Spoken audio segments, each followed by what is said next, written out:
Thanks, John. My colleague has been modest. Let me tell you why it's important about October. The reason it's important is because those organizations that selected us to be their partner there in the ownership chain, they get cash flow, right? The reason that's important is because we're supporting those communities, not just by building buildings, but also financially in order for them to be organized. When we have an organized community, that means that we can go as a group to be able to talk to the local police, talk to our elected officials, be able to demand the things that our community needs. Those organizations have the funds to be able to do the things they want for their community.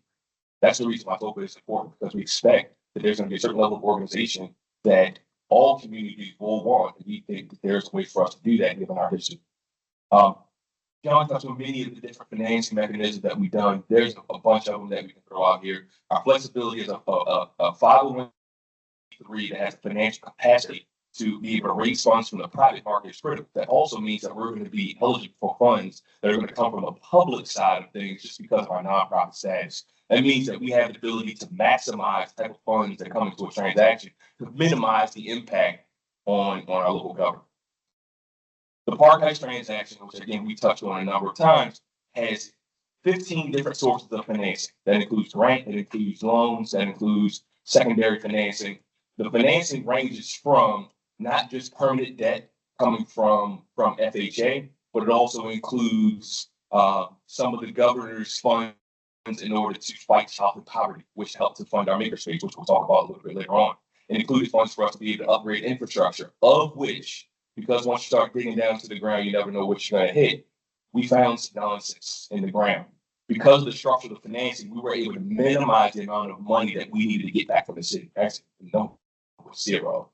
Okay? Not going to say that that's going to be zero next time. So please, my city folks, don't think they're going to be able to make that magic happen twice. But I'm going to try, though.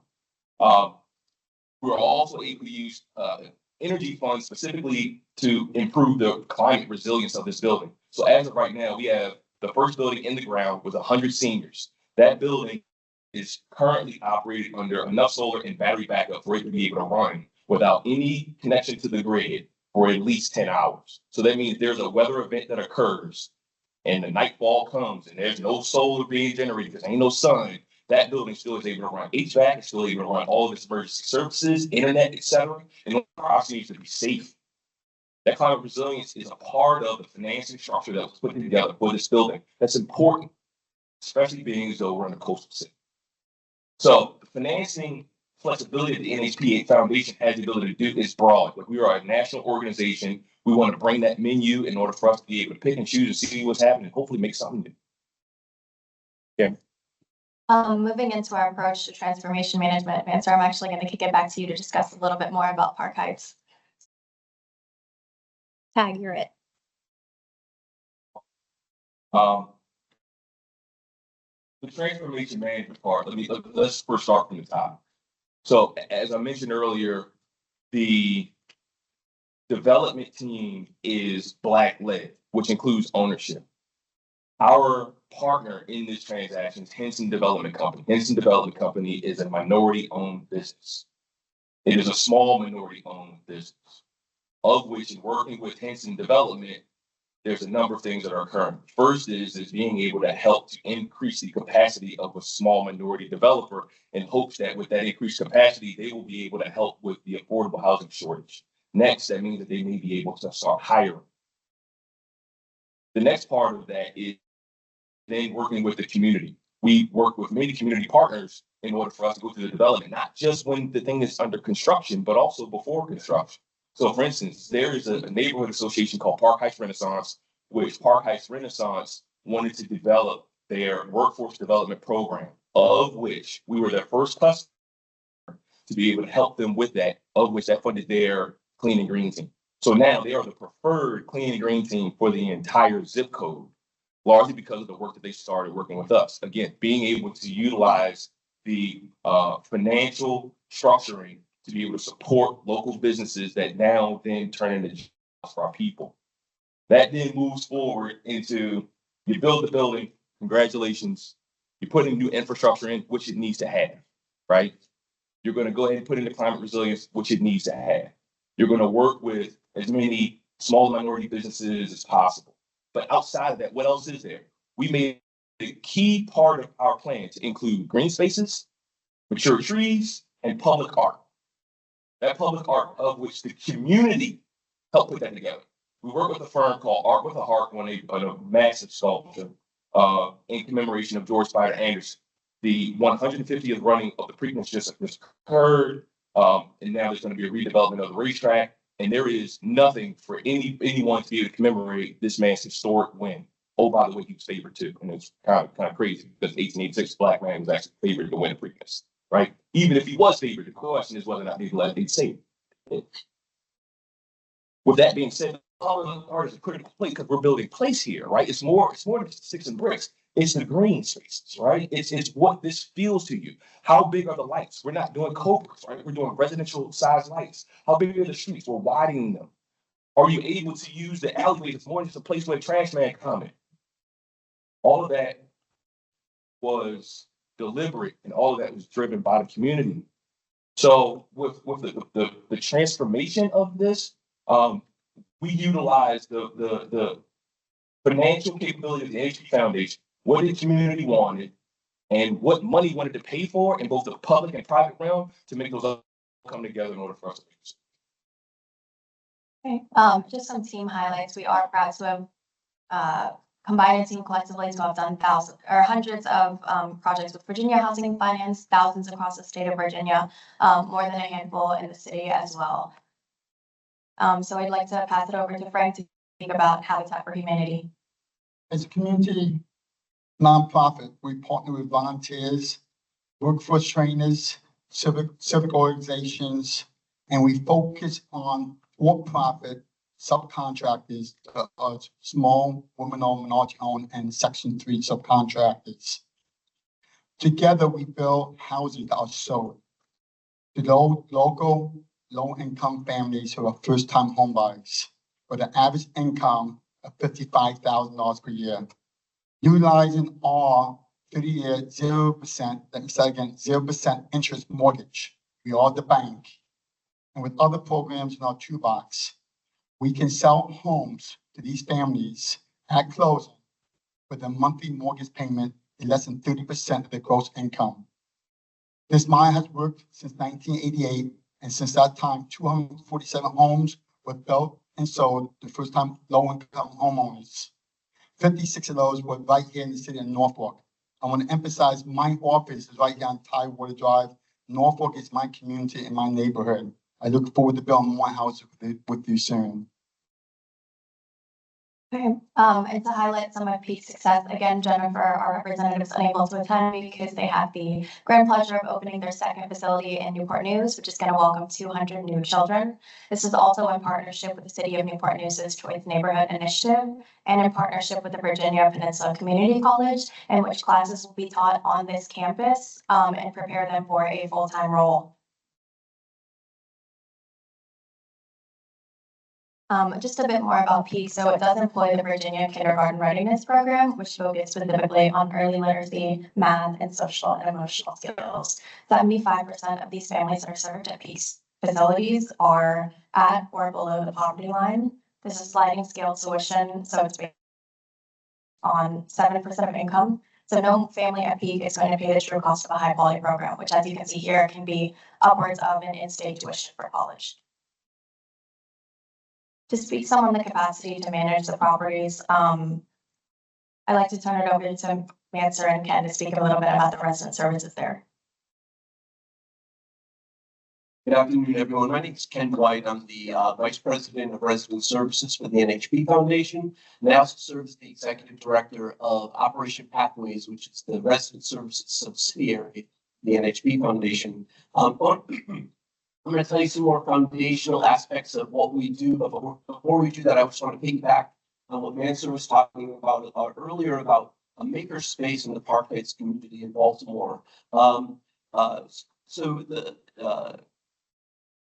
What they've decided to do is to build out over 1,000 square feet of space to make a makerspace. What is a makerspace? It's a gathering place for the community where people make things, right? So it combines both low and high tech equipment increasing the skills in science, technology, engineering, and math.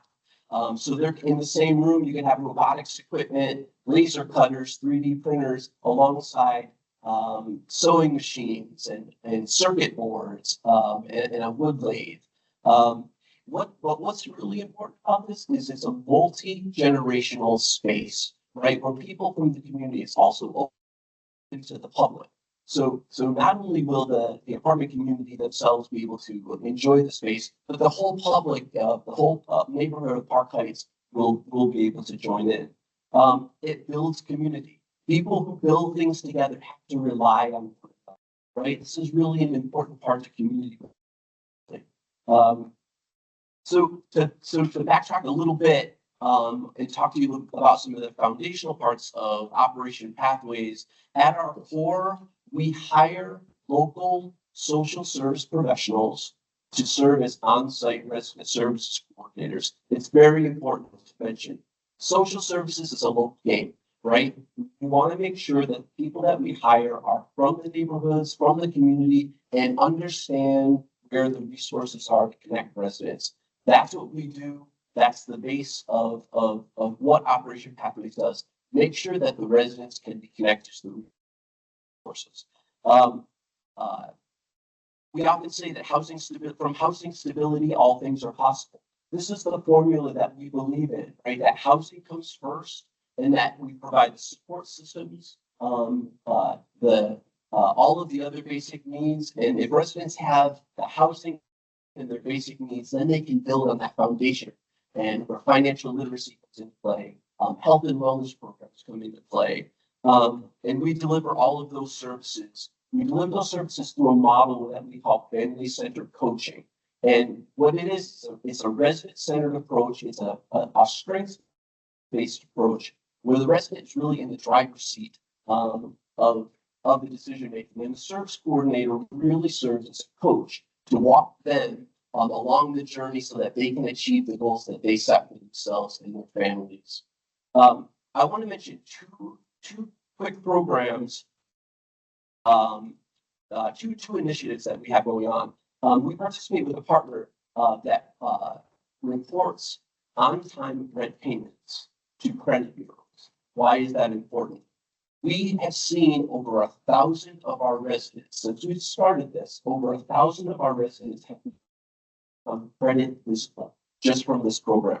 That is, they had absolutely no credit history prior to on-time rent reporting. We're very proud to be involved in that program. And the average difference in credit scores is a 55-point increase. And that's across the board for all of our residents since we started this program. The last thing I'd like to mention really quickly is another initiative that we do. It's called our Summer Teen Internship Program. We have over 200 teens that have participated in this program over the years. For many, this is their first job experience, and they have to open up a savings account. They have to save money while they're doing it. It's a paid internship position. They learn about real estate development. They learn about property management. They learn about resident services, asset management. They create a project at the very end of the summer where they showcase a real estate development project. And I want to point this out. We just learned this last week that our teen intern who won the contest last year was just named the recipient of the Fidelity Scholar Program, and he's going to attend college full scholarship. So when NHP says where you live matters, they mean it. Thank you. Thank you. Next, I'd like to pass it off to Lisa to describe a little bit more about DNF's history. Every day, we have the privilege, and it's a privilege, of serving more than 100,000 residents that call a drug or thought managed community home. We take it very seriously, and we are humbled to be part of this esteemed team that's been assembled to bring even more affordable housing to Norfolk. We do manage over 44,000 apartments, and we are also involved in commercial estate brokerage and management, and thus our partnership with Venture Realty on this particular project. We currently manage about over 3,000 square feet. We are deeply committed to initiatives like this, in particular affordable housing. And we have been successful, in fact, in converting the last known HUD co-op to an affordable housing community that to this day thrives. We manage over 5,000 affordable housing apartments, and we treat those residents, whether they pay $500 or $5,000, the same. Our long history of strong management principles and experience is why we're a preferred partner of Virginia Housing Association and work with them on multiple affordable housing initiatives, and why we're a longtime partner also. Okay, we'd like to speak about our experience in implementing Section 3, community services and resident engagement. As Mansour described briefly, we are proud to have worked on the Park Heights redevelopment. Community engagement included activating the site, holding an annual festival every year, engaging the residents, and creating the sculpture that you see up here. As well as the resident services. Operation Pathways is proud to offer services that are ultimately catered to the needs of the residents. We do have 4 overarching pathways, though how those are implemented are specific to residents. So it could be something from nutritional wellness counseling, having an annual health fair, connecting residents to medical services or financial literacy services. So now I'd like to pass it over to Grace and Michelle from J&D to speak about their success with community engagement. Thank you. As I mentioned before, our approach to community engagement is really boots on the ground, connecting authentically with the residents, gaining their trust, earning their trust, so that they understand we are there to have their best interests at heart. We work in collaboration with our developer partner and the general contractor. But we are that consistent boots on the ground. We're there from the beginning to the end so that the residents can depend that we're going to be there. In this picture, it is another one of our large transformational projects that we've been working on for the last 9 years. And we're actually in the community center that was built. It is a 38-acre project. And the first time that we will have built on public housing land in the city of Richmond in well over 2 decades. We're also development consultant for the Diamond District project, which is a $2.4 billion project in the city of Richmond. And so through all the various projects that we are working currently, we touched over 10,000 households last year, connecting our residents to vital services and hopefully uplifting experience. And so we're looking to do that same thing here on this project, but we certainly have the experience, and it is what is important to us. On our Section 3 efforts, again, we will work in concert with the developer and the general contractor, uplifting those residents. We know Section 3 says that we should try and connect those residents to the project, but let's be honest, most of our households in public housing are headed up by females who may not want to work. There's some, but a lot may not want to work on construction projects. So we ensure as a way of extending and leveraging the Section 3 effort that we bring other employers, other training opportunities right there in the community, leveraging the economic power of the project to bring real opportunities and uplifting experience to our residents. And as an example, when we do have those events, they are not job fairs. They're hiring events. So we work extensively with the employers in the community, with our community partners, with all of our stakeholders, and bring them right into the community. I always know that if our residents who are living in public housing could, because those resources exist out there, right? If they could connect to them, they probably would have. So we become that linchpin to make sure that there's that direct connection and that they're being able to work and get connected to those opportunities. last thing I wanted to say is we use what we call leads. For us as an organization, we hire, we help, but leads for us mean lived experience experts because we know they have the best opportunity to connect and understand what our residents are going. Thank you, Grace. I'd like to pass it over to Pete from Harkins to speak on their success with community outreach as well as Action for Engagement. Good afternoon, everybody. At Harkins, it is our mission to be the premier long-term partner for building teams, communities, and relationships in order to improve people's lives. We do that by engaging and being accessible in the communities where we work and live. And doing it, as Grace mentioned, early in the process and consistently. Here are a couple examples of doing just that at hiring events and also being accessible on our physical job sites. Workforce and training and development opportunities is also extremely important. We do that. Again, we engage with the community to understand what those needs are and how we can help with them.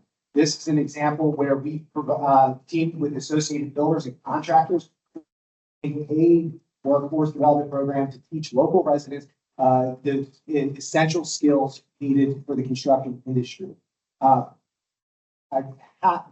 really excited to announce that there were 33 people. Most of them were hired to work on a Harkins specific project.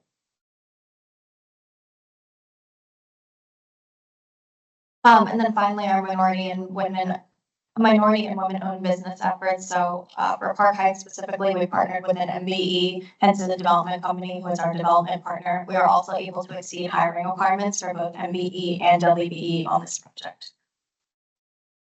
Just again, some partnership highlights, as John and Vince are indicated. We are a preferred TOPA developer in the district. We've also worked with a handful of development partners from housing authorities, religious organizations, tenant associations, first time or small development firms that need to get kind of their reputation up.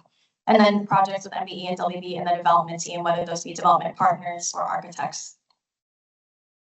We're also proud to have a SWAM certified development team. Our development partner gives Inspire, Rubber and Falk, as well as J&G. And so on back to Grace and Michelle, their WBE and MBE inclusion.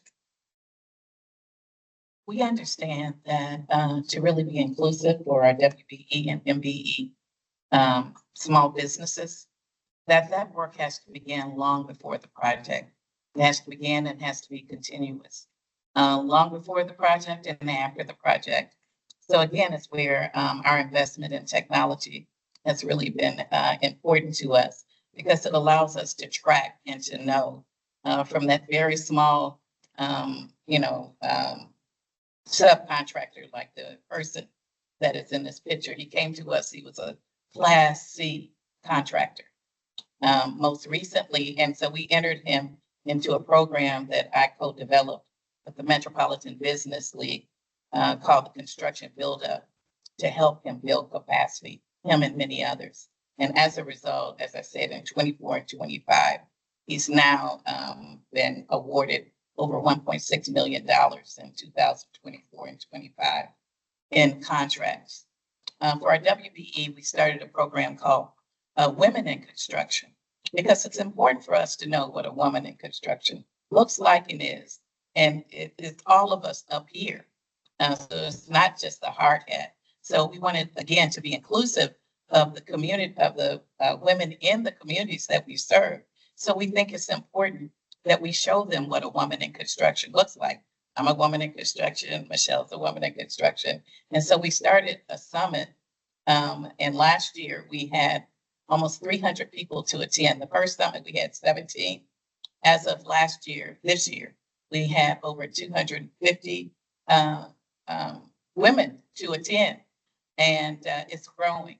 And so it's just another way of involving and including our women and small businesses and helping them to be successful and to succeed. And lastly, Pete from Harkins to conclude with WBE and MBE inclusion. When it comes to WBE and MBE Section 3 commitments, it's not just enough to meet it, it's about exceeding them in a meaningful way. Harkins has a very long history of doing that by developing quality, long-term relationships with the communities where we work. And that concludes our presentation. Thank you again on behalf of the NHP Foundation, Kids Inspire, and our development team. We appreciate and applaud community engagement. The first step is it. Thank you. Okay, good afternoon, everyone. And we're going to go ahead and hear out our final developer. Apologies, I forgot to introduce myself last time. Mark Mattel. I'm co-leading the development for Calvert Square at Young Terrace. So glad to have you all joining us this afternoon. And again, this last presenter or developer is Pace's Preservation Partners. They're based out of Smyrna, Georgia, but they brought their entire team here. And so I'm going to hand it off to their team so we can hear a final presentation. Thank you. Well, good afternoon, everyone, and thank you for having us. My name is Stephen Bowen. I'm the Chief Development Officer for Pace's Foundation and Pace's Preservation Partners. I know you all have had a full day, and we appreciate you in advance for caffeinating fully this morning and sticking with us through the rest of our presentation here. We also thank you for the consideration that you've shown us in response to the RFP process. We put a lot of time and resources into that, and we're gratified to know that it was well received. So it's much appreciated. We're eager to give you guys some insight into the development team that we've put together that's in front of you today. So this team's really been thoughtfully and carefully planned out and assembled to ensure that Young Terrace and Calvert Square meet and exceed the vision of the community. So before I fully introduce the team, I want to cut kind of straight to the chase and say what I hope will resonate with you all later tonight after you're reflecting on the day. Oh, I'm sorry. Yep.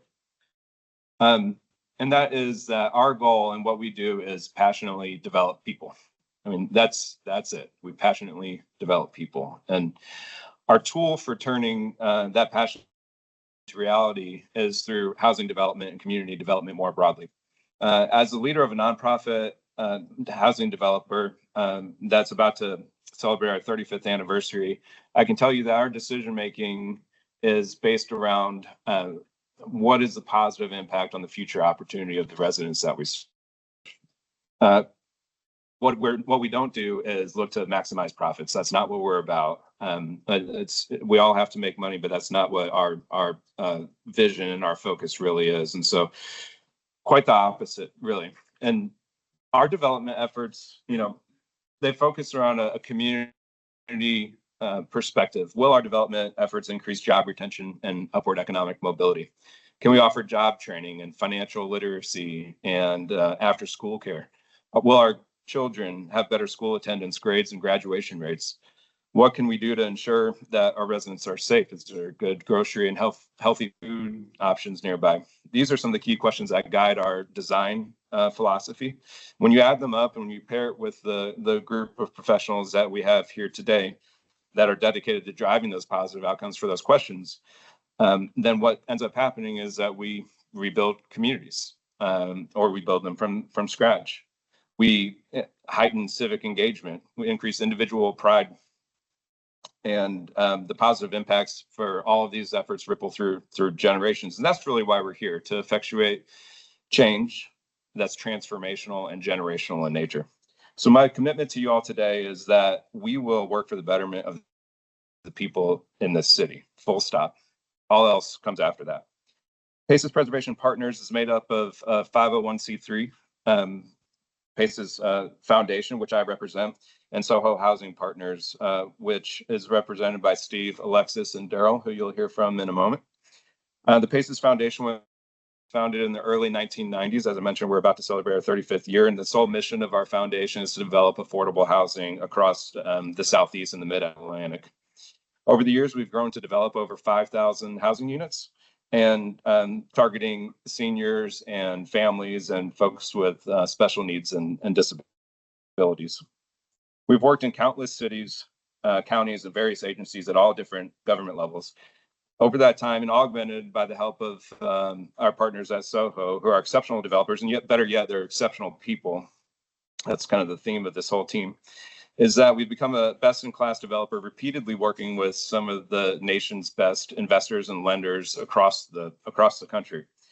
And we've also had the ability to develop a balance sheet that is capable of taking on a project of this scope and nature. And with that, we're able to leverage some of the best capital sources to put together a stack that can help drive the type of design qualities that we're looking for in Calvert Square and Young Terrace. All right, so that all sounds good, but why are we the right partner for Norfolk? Our approach is different. We collaborate as opposed to dictate. We listen more than we speak. We think of others before ourselves. The people you see in front of you here today are the people that you're going to be working with. We have a seriously experienced supporting staff behind all of us that are experts ranging from finance to development, to in-house architecture, asset management, draw management, and physical asset inspectors. Although we have a great team behind us, you all will have consistent access to the people that are in this room. Having previously worked at and formed a number of affordable housing groups at different banks across the country or in the Southeast, I'm all too well aware, and I've seen it firsthand, where a lot of developers will make promises to the partners and local communities and their financing partners, only to hand that off to someone who's novice and green. And that's not going to happen here. So you'll be working with all of us in this room.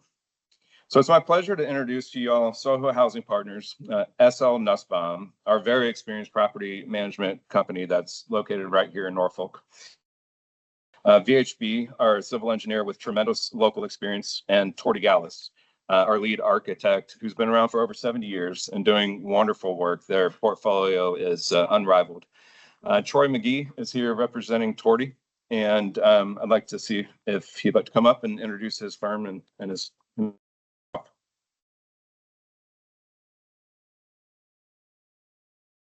Okay, thank you, Steve. Again, good afternoon, everyone.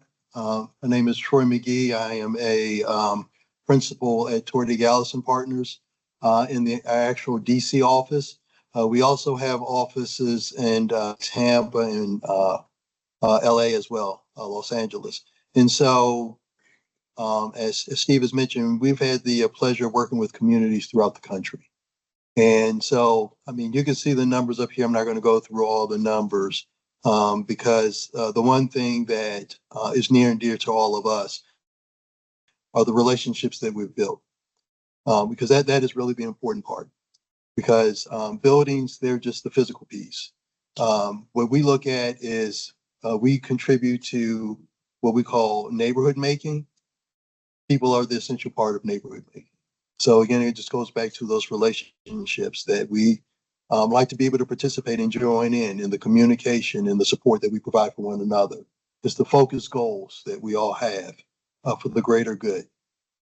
Because when you're talking about a transformation plan, you know, we'll go through some examples, but it doesn't happen overnight. It takes time, it takes patience.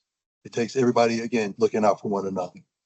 So hope to have that opportunity to just continue to work with you all. And I'm just going to pass it over to our colleagues, VHB.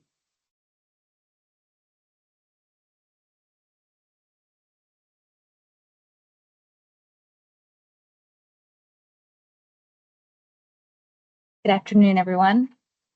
Social equity is at the heart of smart, future-focused community design.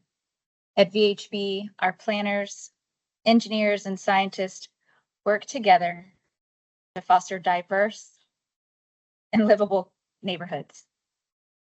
With a deep knowledge of nationwide trends and local regulations, VHB is partnering with communities to address the shortage of affordable housing through an integrated approach. A few examples of our national experience include our work that's ongoing currently with New York City through the Department of City Planning and the City of Yes Housing Opportunity Initiative. Through that initiative, the goal is to create 80,000 homes and reshape the housing landscape. A progressive strategy is being implemented that will eliminate exclusionary zoning and repurpose vacant office space into affordable homes, while creating a vibrant and mixed income community and districts. Another example is in Boston, Massachusetts, where we're working on the Mary Ellen McCormick Center for Redevelopment. This design will include construction of 3,300 units. So the one-to-one replacement is roughly 1,000 units, and it will also include 17 new buildings with 2,000 mixed income and market rate apartments. That development is transit oriented, which will help support job opportunities. It also includes dedicated bike lanes, green space, and retail, and it's breaking ground this month. We're really excited. That's the image here on the screen.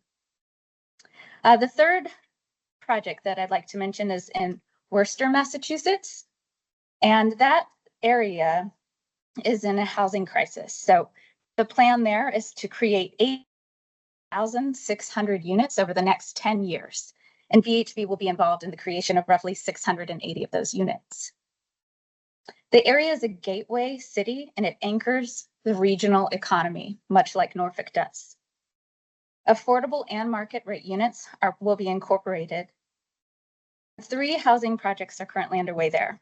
One of the neatest ones that's ongoing currently is the conversion of health office spaces to 198 residential units.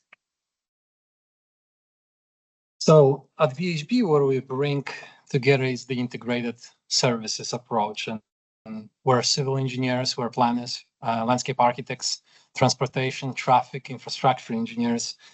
And really what I think we bring to the table is the best describing our mission of organization as well. And our mission is really inspiring our people and partnering with our clients and communities to create sustainable future. That's really who we are and how we live and where we come to work to do every day.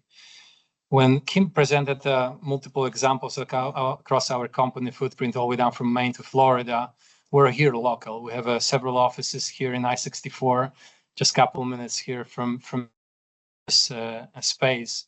And we've been here for over 3 decades. We understand the local knowledge, we understand the community. We have a lot of folks living in this community. The interesting fact itself, by my accent, I was not born in Norfolk, but I took my actually oath for the citizenship in the city of Norfolk Court, just a couple of blocks away from here. So we're all part of that community. We live here. We understand the community interest up here, but we also understand all of the aspects of what is important up here from the infrastructure perspective. Norfolk, it's actually a second lowest lying area in the United States after the New Orleans. The floodplain and the challenges with the flooding, it's a big component of everything that's happening up here.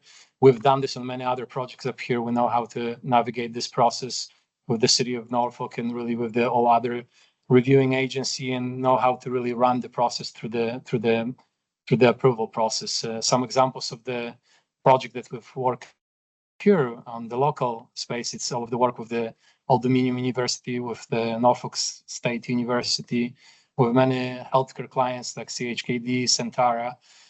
We've been involved in a fairly complex project with Higher Creek, which I'm sure many of you guys are familiar, and it became really nice destination for not only the residents, but also the folks outside of that neighborhood in the city itself. So we understand how much that kind of important connection between the water, the land, and all of the community needs can be met on any of the projects, including this project. Thank you so much, VHB. We'll pass it to SL Noshoff to discuss property management.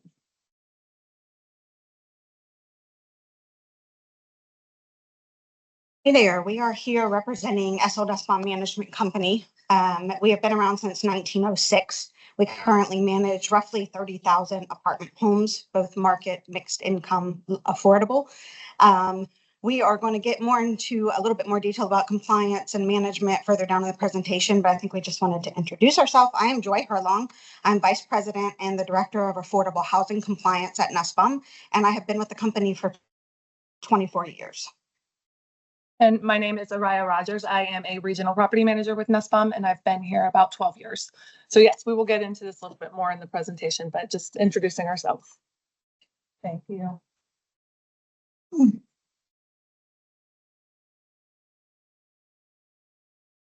Hello, everyone. Thanks for inviting us once again. My name is Steve B, and I am the CEO of Soho Housing Partners.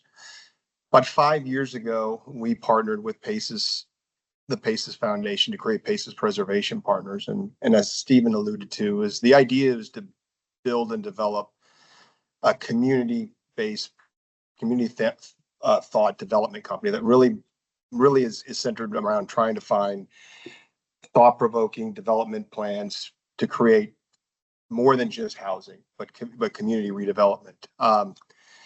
And in thinking about this opportunity, we obviously said, hey, the challenges that are here in Norfolk, we had to build a good team. Team is only as strong as its parts. And we reached out to some of the best in their fields. Obviously, Tortigalis, we've just begun working with them in some other parts of the country, and they felt like a natural to help us with the planning and architectural. VHB, obviously the community, we always try to have a strong civil engineer and a group that understands all aspects of the engineering and development, and they were a perfect fit. And SL Nussbaum, we've already working with them in other parts of the country as well. Have had a wonderful experience, and their know-how of the Norfolk market made perfect sense. So we're really trying to build a team of superstars to come into Norfolk to help and be a partner and listen to everyone. I think, one thing that we strive for is the team structure, as to make sure that, everyone is, all of us are contributing, but also, as Stephen mentioned earlier, listening. We want to be a partner for everyone here. The neighbors, the households that reside in the properties, and most of all, the housing authority, because this is your legacy. The legacy will continue far beyond our involvement. And we want to make sure that it's a legacy that will all be remembered for well beyond the development. I think, which is the next slide. So, strengths of the team. I mean, one thing I can say about, the Paces Preservation Partners is the principal experience that we possess. Over 100 years of development experience that really can take and look at most developments and figure out rapidly a good development plan, and what's something that's highly executable, that's financeable, and we can turn on it very quickly and mobilize immediately, working with our partners to make sure that we're bringing that vision to reality. We partnered between our teams, certainly within the Paces Preservation. We've done everything from Hope 6. We're working on Choice Neighborhood implementation grants right now. We received 2 planning grants and 2 housing authorities we're working with. We've got over 11 housing authority partnerships just among the development team. So we understand the needs of the housing authorities and of their communities. We understand the need to create upward mobility and tenant, bring that tenant happiness into play here. Make sure that it's not just a place to live. It's a place to grow and nurture. We've had the ability and financed in just about every kind of financing structure. We've worked with 501c3 bonds, 9% bond deals, worked in every HUD program there is. So it just gives us a unique perspective. So you're getting an experienced development team that not only knows how to build the real estate and how to create the vision that you all so desperately want to put out, put in the dirt, but also how to finance it and how to create it, in its best possible vision. We have experience and expertise with Torty and with ourselves, starting on several master plan developments with other housing authorities in the Southeast and Mid-Atlantic. We're continually trying to strive to kind of grow that side. It's definitely it's always a challenge as you go through phases as each one, because a lot of what we have to rely on is appropriation funding, and appropriation means competition, as we all know, and sometimes it just takes time, and it takes patience, and it takes all of us to kind of just band together and get there to that finish line, which sometimes can seem far away. But we have the resources and the capabilities to make sure that we're going to get to that finish line and see it to the end. And some housing authorities partnerships we have long-term relationships with that extend beyond a deal or a planned development. They're 10-year redevelopment portfolios, because we've built a rapport and strengthened our ties with them, so they understand that we have the resources they need to get to redevelop their legacy portfolio, which is, the most important part. So with that, I'll pass it over to the next slide, remember?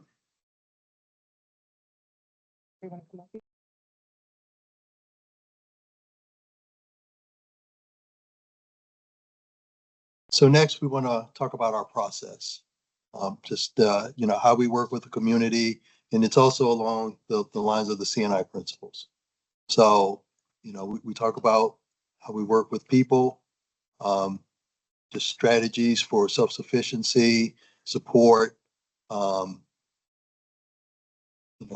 improving outcomes related to health, education, and employment opportunities. Also with the housing, the physical piece, addressing, if we have distressed housing situations, we're just looking for those opportunities, just to improve the quality of the homes, also tied to improving the quality of life. Neighborhood, this is just looking at the bigger picture, because it's not just about the development itself, but it's just about the neighborhood as a whole. And then it's always applying an equity focus planning process that really just centers on the community voice, focuses on the residents, the stakeholders. And then we also are looking for opportunities or strategies that look at short-term and long-term goals, because remember, I mentioned earlier that a full-blown transformation, it can take a while, but there are steps, there are milestones that you want to accomplish through this process, just to have continued momentum.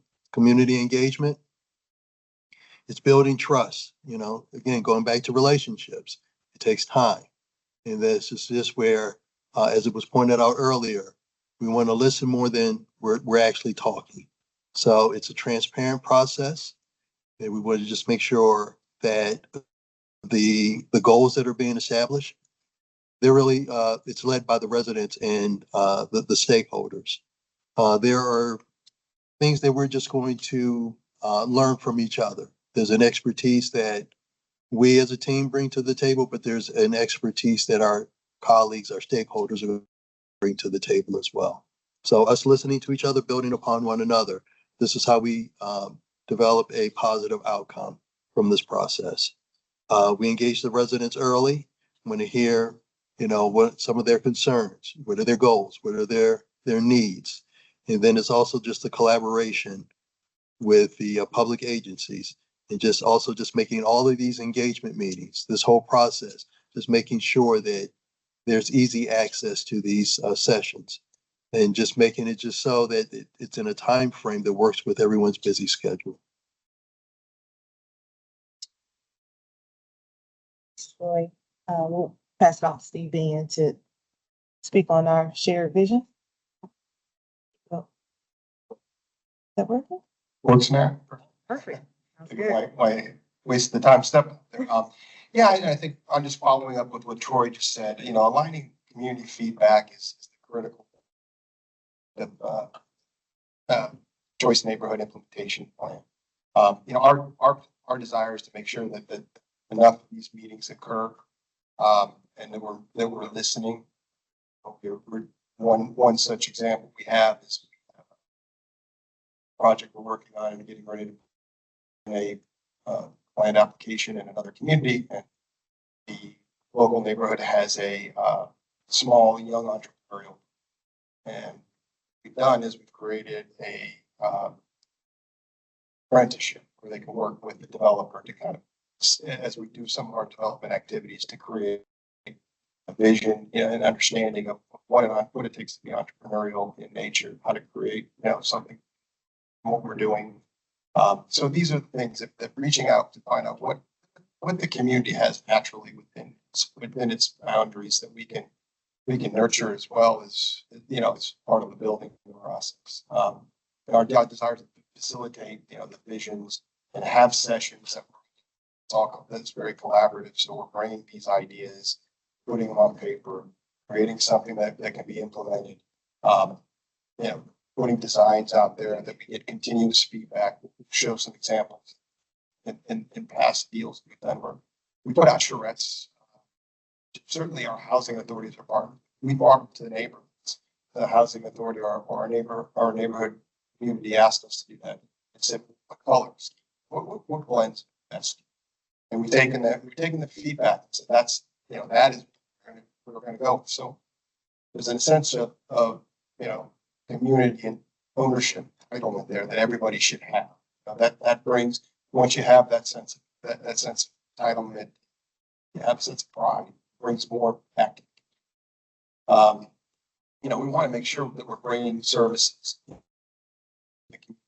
and the designs are incorporating everything that the households and the community believes that need to be there. If it's retail, how do we get it? Sometimes that's a vision that takes a longer lead time to nurture versus some of the other, community engagement and community facilities that we may build, health services. How do we bring that in? Where are the healthcare providers in the area? Can we bring them in to do a clinic or something in one of some area of the project, which we've had a lot of success with. More and more healthcare providers are trying to reach out to the communities. What we're finding is that too many of these communities in the lower poverty levels, they're more than 60% of a household, and it varies and certainly in the location. Their only source of health care is to go into the emergency. And by then, what it creates a financial burden. Because they walk in, and the minute they walk in, we all know what happens. And that's not how healthcare should be. It should be out in these communities. And we've worked with several healthcare providers trying in various communities, reaching out to the ones that are prevalent, saying, why don't you come in? How can we incentivize you to be these communities, to give these households a chance to have something that's close, that they can get wellness checkups, they can see if they're sick and get a prescription, and not have to go to an emergency room and face the burden of either being rejected or faced with an insurmountable. So those are the things that we want to make sure that whenever we're designing, that every part of that is holistic. So when we get together, we're going to get together a lot. We're developing our community is to get provisions, set these clear goals, these targets, put a realistic timeline together so we all know, we're all where we stay very transparent all the way through the process. We don't tell our housing authorities and our neighborhood partners what to do. We listen to them and let them tell us what we need. We have the skill to create. We don't have the vision. It's not our vision. Again, like I mentioned earlier, this isn't our legacy. It's yours on the other side of it. It's your legacy. So we want to make sure that we're just the ones that are taking it and implementing it. When it's going to guardrails on there to suggest that if there's something that needs a little more time, certainly when we bring up retail as one that we all like to try, and we strive in every development we do, we're permissible to put some commercial elements in. Well, Darryl will talk about that in a minute, but it is something that we need to nurture. Sometimes the longer, sometimes it takes other elements to bring on households and rooftops and bring that in to bring the commercial. We'll get it. We always strive to do it. Prepare for implementation. I think the biggest takeaway from this is once again, all the way through our development process, with our design teams, with and it includes the interior and exterior. We have meetings that we usually held bi-weekly, OAC calls, design committee calls, so everybody is aware of where it's at. Right? Having been on this side for many years and been on the finance side and seen a lot of housing, I think it's partnered with a lot of house developers. The one common denominator I've always found when they didn't end well was they were listening. The developer was pushing in a direction, and it never had that sort of communal feel like we're all working together for a common thing. So we make sure that you're involved. So if there's a construction issue, if the architect or the so we have to do something, we all make a decision. It's not a developer decision.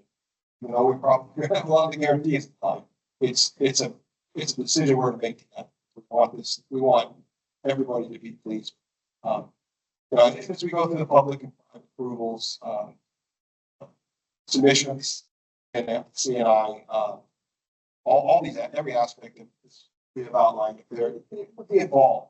Because we just want to make sure that this stays among the community, it's the decisions among the community. It may take an extra month if we've got to get people together. If you're going to cast a vote as to which way you want to go on a particular design, some specific piece of the development, but it's worth it because you know we've all got community involved. That's the most important. I think the first transaction we'll talk about is Reverend Moral Top Home. So this is we were selected by the Housing Authority of Birmingham District in Alabama, the largest housing authority in Alabama, by largest voucher holders, HDV Housing Authority HDV voucher holders in the Southeast, and they decided to implement full-scale transformation of the public housing. They hadn't touched much public housing now, and it's unfortunate they were. It's very little dabbling with RAD with developers. It didn't end very well, and so they finally got together. So let's go completely in and go develop our 6,000 units public housing. Selected 5 developers. We were one. We had 3 projects. This is one of them. We'll show another one later. Yeah. This is one we received a planning grant last year for $500,000. We're in the midst of our plan as we speak. But again, it speaks similarly to what we're dealing with here. Again, it's a lot of the same visions and desires of the community, but it's for style construction. For 39.5 acres, environmental issues. We had to go in there and spend $100,000 to determine suitability of just the site alone, and decide where we can and can't go, and find appropriate secondary sources of land within the boundaries of our land. So we had to find, we realized the necessity of how quickly we had to mobilize and figure out what we had, because just as you all understand, having gone down this process, it just doesn't lay itself out on. There needs to be there's a lot of coordination that goes into these. So this is one we're excited about. We have a lot of opportunity there.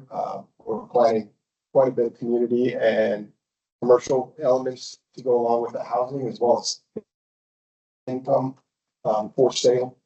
A lot of elements hopefully start blending in that part of the Birmingham greater market. Oh, this is Tori's.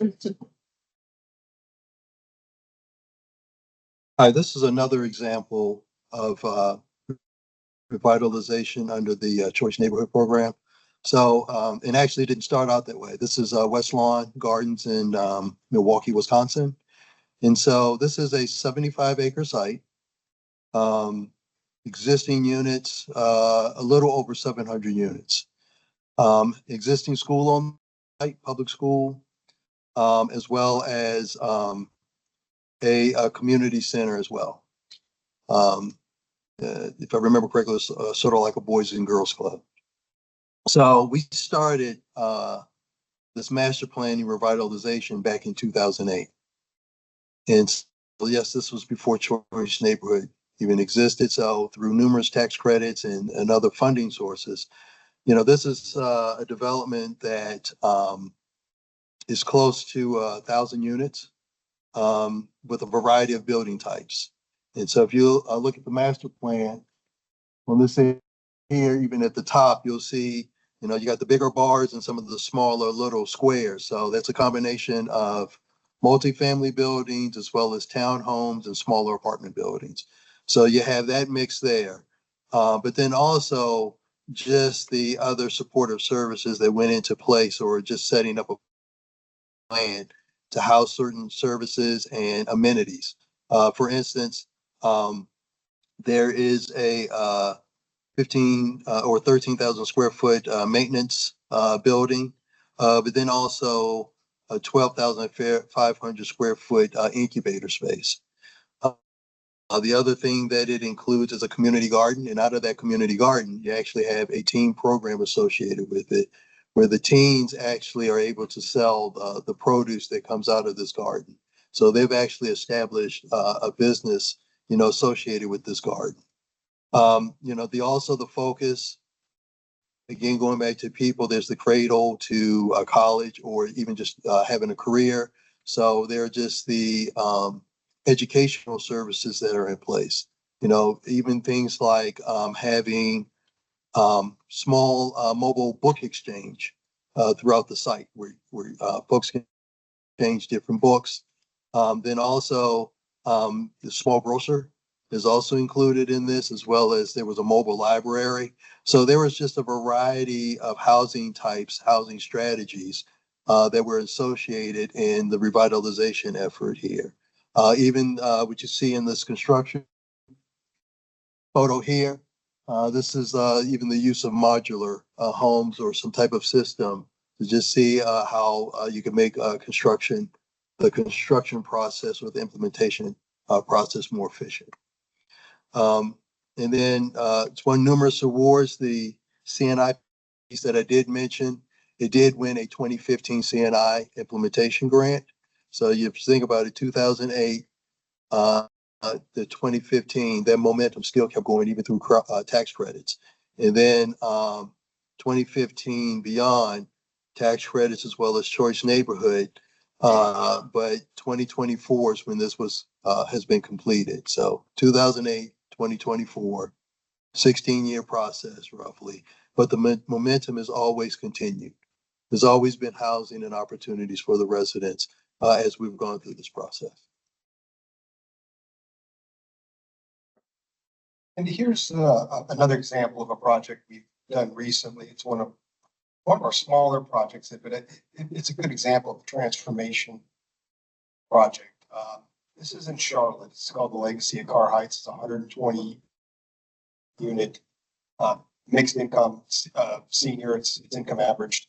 The uniqueness is our community engagement in this property.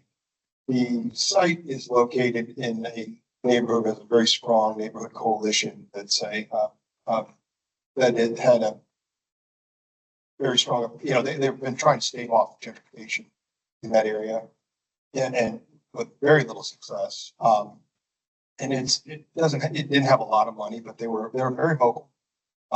And they wanted to talk to us about, we had to engage with them on the development because we needed to go before rezone. And through our discussions, we realized, the issues that were plaguing the city of Charlotte with gentrification, particularly in communities like the West Boulevard corridor, which this is, and how profound of an impact this this minority-led community neighborhood group was, and trying to keep the integrity of their community intact. What ended up happening over the course of several months of discussions with them is we became more partners than anything else. They really wanted to find a way to have some involvement in the transaction. We decided to give that, we signed the first community benefits agreement. I'm not sure how many are aware of those. It's becoming the prolific out there. It's where a developer signs an agreement with the community, whether it's the municipality itself, or in this case, it was the neighborhood coalition, just attesting to what we plan to do, and that we're going to honor exactly what we said we were going to do. Sometimes you get these developers, they certainly come in with great ideas, but the idea is to create a profit and to not worry so much about what the impact is at the end of the day on the neighborhood community. This CBA didn't allow us to have that sort of attitude, so we had to honor what we said. That had a lot of stipulations in it. One was, for example, the naming of the project. So it's now called the Legacy of Car Heights. it was initially called Nathaniel Carr Senior Housing. Very important because Nathaniel Carr was the first minority landowner in Charlotte. In fact, he had owned enough land that he had parceled some off, selling it to other minority owners. So he cut those quite a legacy, and this coalition wanted to make sure that his name was recognized, which we thought was fantastic. The name involved in it, based on the coalition name, the legacy of Carr Heights. But it was in honor of this gentleman, Nathaniel Carr, what legacy he left in both Charlotte and certainly how profound he was in West Boulevard community. You know, a lot of minority households became landowners and built their wealth that way. That built something where you didn't find a lot of that in the South. And this started in the 1920s.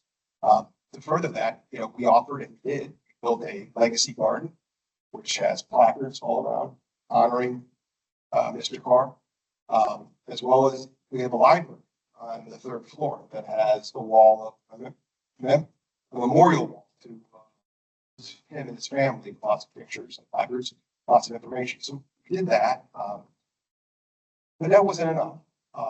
You know, we felt like there was something else that could be done here. This wasn't part of the CBA.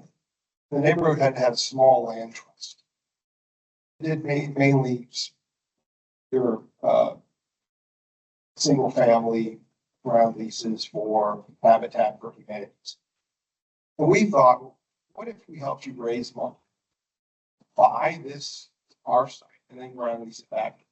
And then we'll give you an option to buy it back for 20 years, embedded in it. And they thought it was great. Again, we're helping grow a neighborhood. We're helping activating the neighborhood's participation in this transaction. So we helped them through Rockefeller Foundation. One of our investors was also decided to invest a favorable loan to them for the ground lease, raise the money. They Rockefeller funded in the deal. They bought the land, and they ground lease payment right back as well to capitalize it further, and then an annual applies ground lease plus they have the entitlement to eventually purchase the funds at some point in time in the partnership, I should say. So I mean, this is really the embodiment of neighborhood participation, really engaging the community. I mean, some other elements we've added in there is that both us and the neighborhood coalition realized this was too desert in where they were at. So while it's hard to track grocers, and tried our best, certainly bring some commercial elements there. They have created a farmer's market and an urban garden in there called Three Sisters, which we invested in as part of our agreement with them. So at the end of the day, when we had the final was the ribbon cutting, everybody was so happy. The community had said, wow, when this started, they had no inclination or any expectation that they would be not only possibly getting the CBA, participating with a landowner as well. So, I mean, that is something that we now take as a model for us going forward, looking at communities that we're all in. How do we engage deeper with the neighborhood coalition, with the municipalities to bring more to those areas? Thanks, Steve.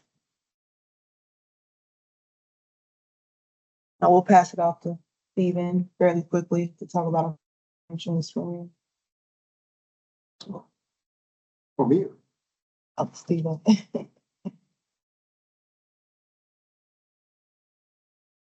I'll give it back to Stephen for just a moment. My name is Daryl Polisciano.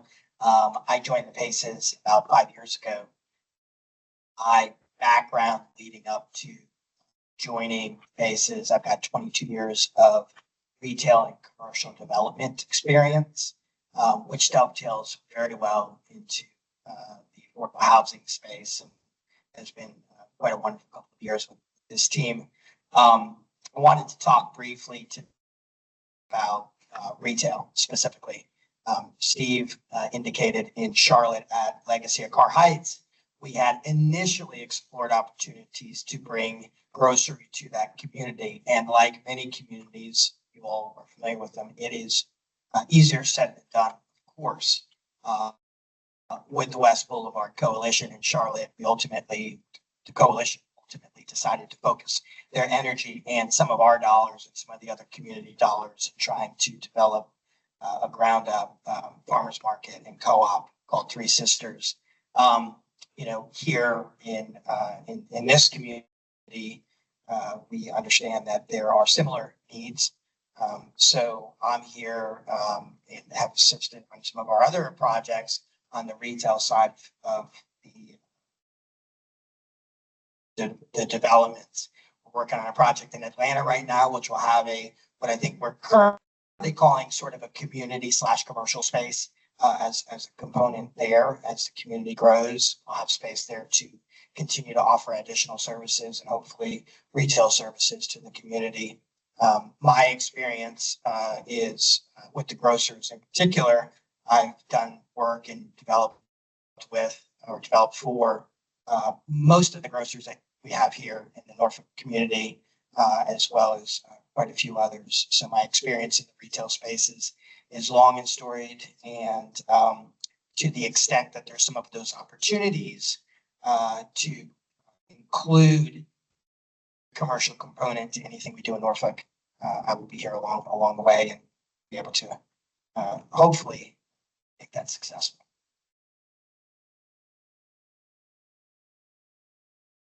Thanks, Daryl.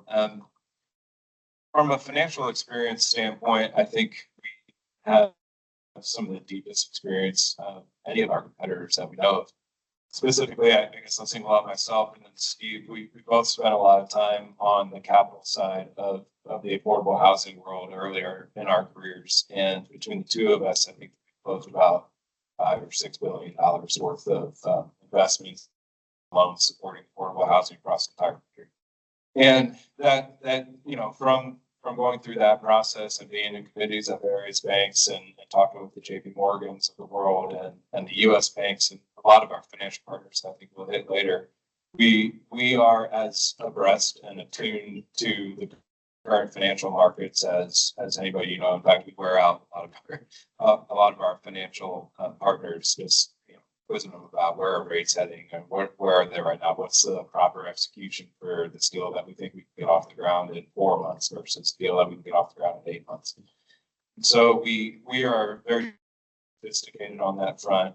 We have some of the best partnerships, like I mentioned at the beginning, that allows us to really raise as much capital as anybody can in our field, in our industry. And so that's a very clear strength of ours, to be able to leverage those relationships to drive capital and then use that capital to effectuate the type of community outcomes that we're looking to do here. And so we've financed well north of 10,000 units and have utilized every type of structure. I think Steve said the best. We've probably utilized every program under HUD, 4% bonds, CDBG, housing trust funds, and the list goes on and on. And in particular, RAD, which is an area that we've spent a lot of time in, have a lot of expertise in, have a lot of great partners that are even more experts than we are. So we can really work with the housing authority to transition that public housing stock over to the affordable platform.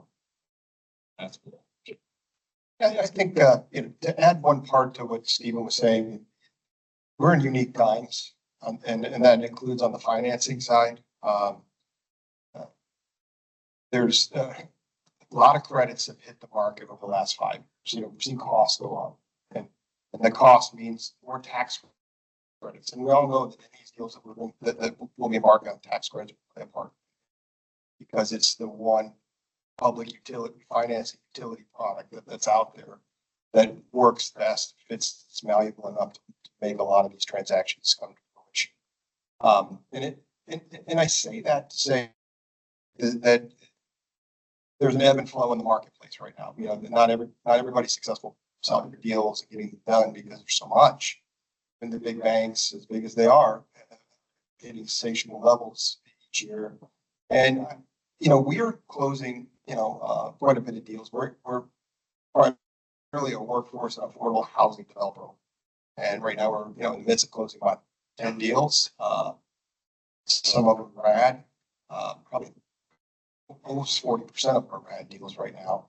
And so we're immersed in the marketplace, and that's important. So if you're comparing or considering, development teams, you want somebody that right now has the Bank of America, the U.S. Bank, the Wells Fargo, all these guys on speed dial.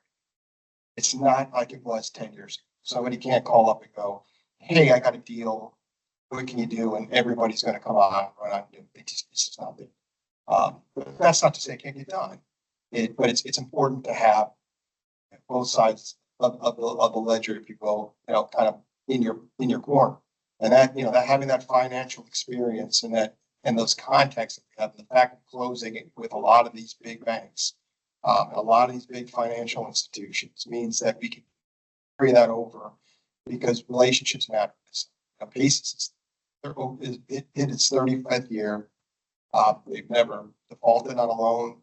They've delivered every dollar of credits they've ever promised an investor. They delivered the real estate all the way through the compliance period, never had any compliance issue. So investors look at them as a gold standard. And so we're, as a collective on the development side, that's a valued enterprise in this day and age, because you need a little more certainty. We're going to embark on this. And like Steven said, I mean, we're working with the housing authorities mentioned, couple working with that aren't even mentioned here, doing a lot of rad business with them all. As we all know, I mean, with public housing, HUD has done a great job. They've fortified the program quite a bit, and that means it's benefiting. It's making it more financially feasible. New construction, demo, dispo deals more financially feasible. And so that's a very encouraging process, with the public housing, we're going to have to go in that route. So we've done it in a myriad of different ways with HUD in the last just couple of years. Transfer of assistance, moving public housing from one property to another. We've done partial conversions. We've done rolling rehab.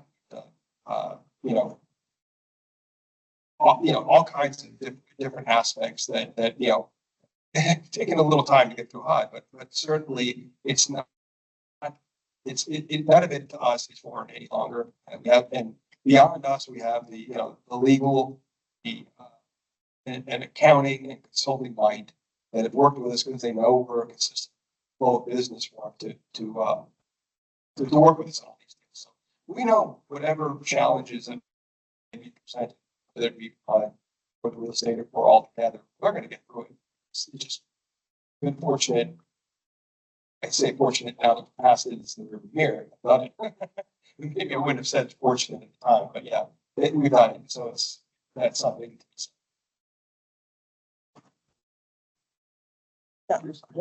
Yeah, thank you so much, Steven.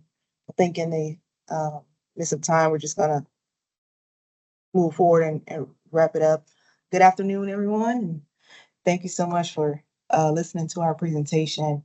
I'm just gonna dive quickly into our capacity and our ability to handle large-scale developments, large-scale redevelopments, and phase developments. As you've heard from Steven, and the entire team, our team consists of well over 100 years of experience, including finance, design, construction, property management, and the list goes on. We operate in all facets of development, including community engagement, which is a huge part of what we do. Next is the integration of our team, starting with VHB, who handles, site analysis, civil engineering, and the environmental aspect of when we initially analyze a development. Once we, understand the site and determine if it's a viable development, we move to we can flip it to Torty Gallus, who will move forward on the design aspect. And we as developers, PACES, will manage the entire development process. And we will put together a precise financing structure and move towards execution. And then we'll manage the entire construction process. And then, after construction, we'll pass it to SL Nosbaum, who will handle the property management. And again, our track record with complex financing, and our experience working with public partners, as Steve and Steven mentioned, we've collaborated with over 11 housing authority agencies. And I'm sure we include Tory Gallus, SL Nosbaum, that number shoots up quite a bit, but we have experience working with RED, working directly hand in hand with HUD, working through the HUD environmental process. And we have experience, working with large scale developments with public partners. And then I'll just touch on our approach to transformation management when we're entering these new communities and executing our development. So we have a quick three-step process that we mimic in every community that we enter into. First, starting off with education. We want to learn the history of the community.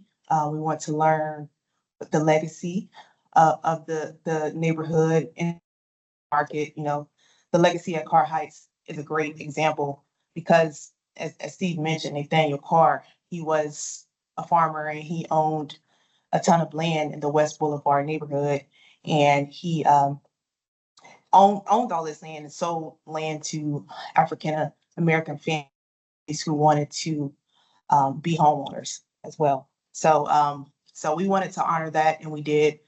We didn't honor that with just letting them choose colors and hanging up their pictures on the wall, but we honored that by collaborating with the West Boulevard neighborhood coalition as well. Partnership.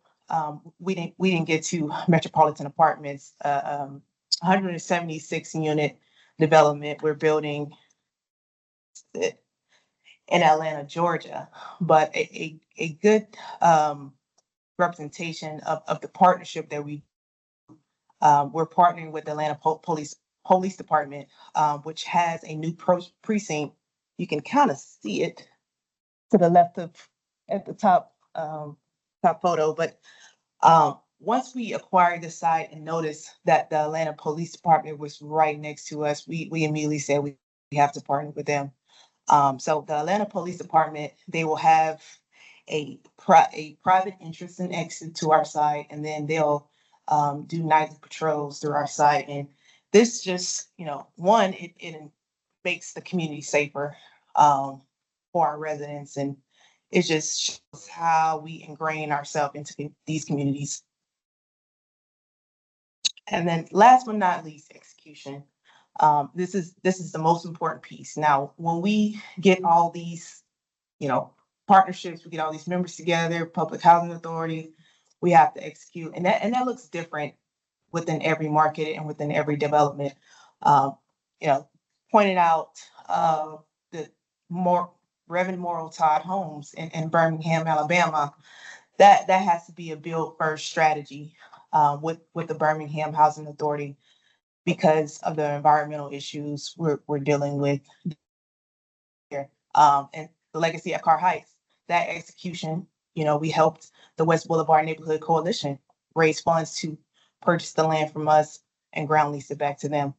So that is a different execution, but that just details and really hits hard on the point how we go into these communities, we partner with the community, and then we execute on behalf of the community, on behalf of their shared vision. Resident and community engagement, again, this is a huge part of what we do. I really want to direct your attention to this top photo. You you can kind of see it, but this is a photo of our groundbreaking at Metropolitan Place, which is our 176 unit affordable housing community in Atlanta, Georgia. And I know the first face you're going to see is Mayor uh, Andre Dickens, but I really want to direct your attention to the gentleman in the front that is wearing a brown suit right in the middle. His name is Ruben, and he grew up in the Perkerson neighborhood where we are building Metropolitan Place. And he has been involved in this development since day one. And he he supported the development, and he brought the neighborhood together to support the development and spoke on behalf of the development each step of the way. And that just again details that we care for the community. We want, we want to hear their wants, we want to hear their needs, and we're going to put our money where our mouth is. We're going to involve them. Marketing and strategy outreach. This is where our property management partner, SL Nosbaum, comes into play. But I really me personally, I feel that our marketing and strategy outreach has been so successful because of the design and the detail that we put into our properties. If you can see here, this is a photo of Brownsville Manor. This is a 88 unit senior property that we developed in Pensacola, Florida. It has market rate amenities. As you can see, it has a pool. It has a garden, which is a little cut off, you can't see, but it has a computer room. It has a community room as well. And then we also have a quiet private community room where a local pastor comes and does Bible studies with the residents. And, this project, stays occupied, 100% occupied. And we have a long waiting list because of one, our commitment to our design and detail, building these projects, as if they were market rate projects. And we want to ensure that residents live in modern and safety and quality affordable housing. And this is just speaks to, why our projects, are so successful, and residents enjoy living in our developments.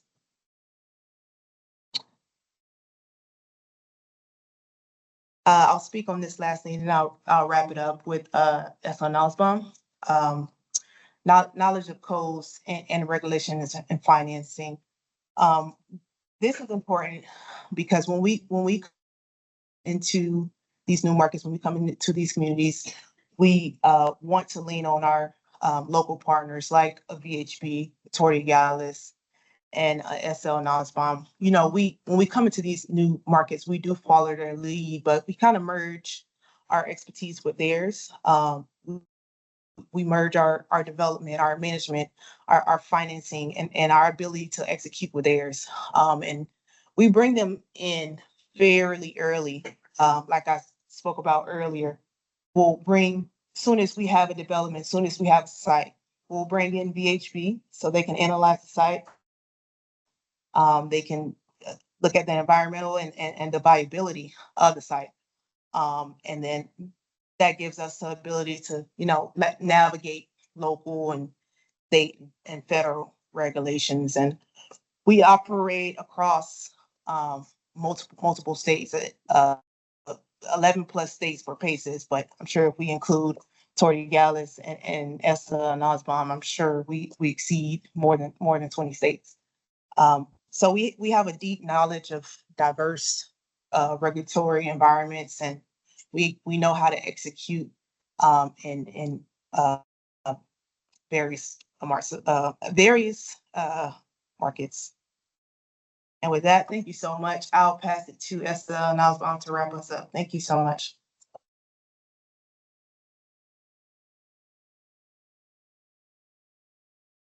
I'm gonna go super fast with a real quick overview of NESPOM and what we do with clients. Arise and quickly tell you property management side.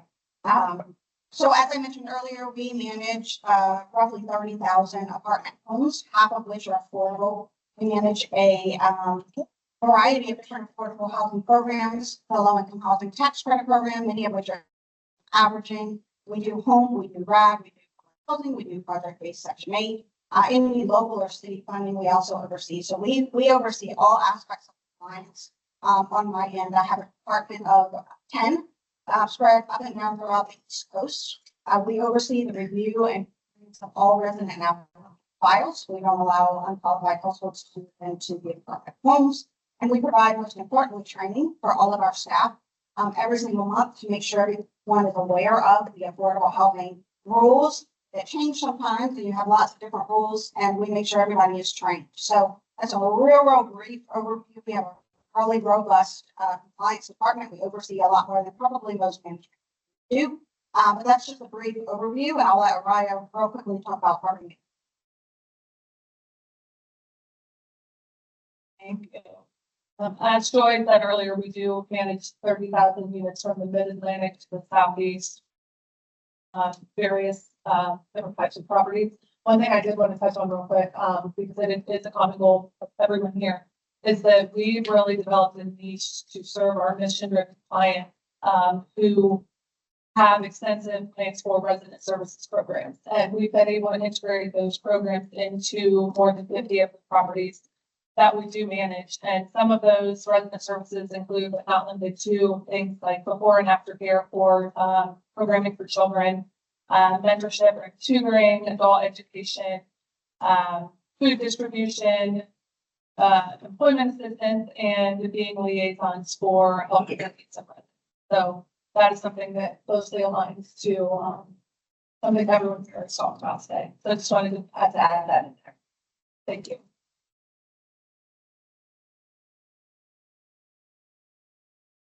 And I think we'll just finish off with why our team. I